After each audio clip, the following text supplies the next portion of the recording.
Okay, for today we're making simple short ribs or Kalbi ribs, barbecue ribs.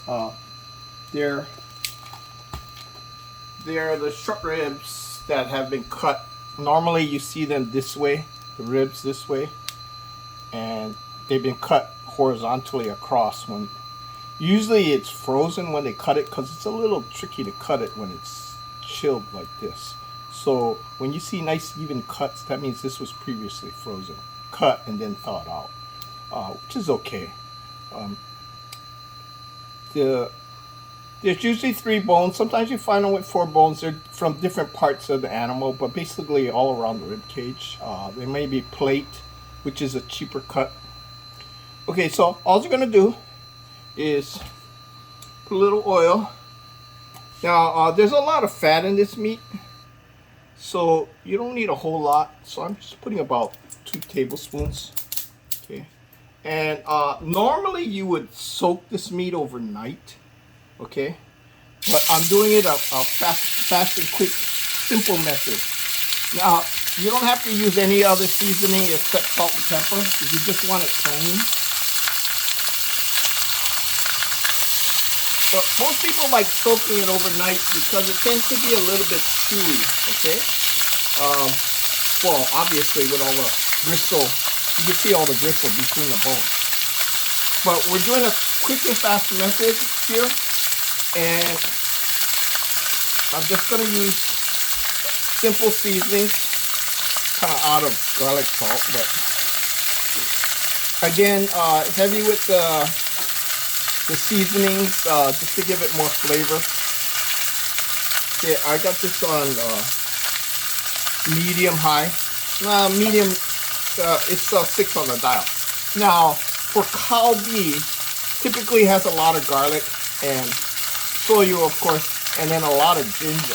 Okay, so I'm just using powdered ginger here, a lot. Now you can use fresh ginger if you want to go through the trouble make it, and then a generous slice of shoyue, and then typically the Japanese use murin, which is sweet rice brine. In this particular case, it doesn't really matter. I want a stronger, sweeter taste, so I'm just going to use plain. Ooh, this is confectioner sugar. It's just plain sugar. I just happen to grab a box of confectioner sugar. Okay, and doesn't make a difference. As long as it's something sweet, you can even use honey if you want. Okay, and then and like the barbecue chicken or the Kalbi chicken, we're mixing the sauce right in the pan with the meat. Okay, because we're gonna cook this kind of fast, and like I said, the sauce will all mix in and coat the meat as it cooks. Now if you find these pieces too big, you can cut them into bite-sized pieces or finger-sized pieces, because you're going to end up eating this with your fingers, like fried chicken, to get around the bone. Usually what you do is you just grab the middle of the bone and you eat around it, like you do barbecue ribs. Okay, so I got this cooked. This will cook a lot faster than the chicken. So got to turn up the heat a little higher, and again moving it around.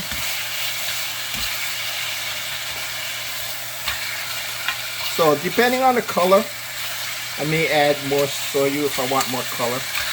Typically when you soak this overnight, this turns very, very dark. And then especially when you put it over a actual barbecue, because the shoyue is a typical dark color.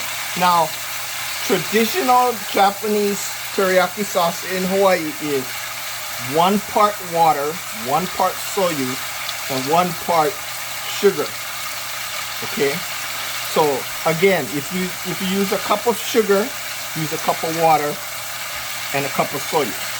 Okay, and that's the basic teriyaki sauce. Okay, now if you want to make it more Korean, you add a lot of garlic, fresh garlic. If you want it more Japanese, add more ginger.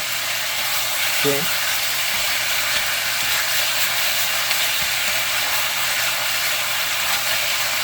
So as you can see, this is pretty much cooked already. I'm just getting the color. And because it's too long, the ends tend to be on the rare side. So I'm trying to move it around. Okay, but you can see it's getting dark already. Let me try it this way. Put the ends that way. Okay. So that's basically cooked already.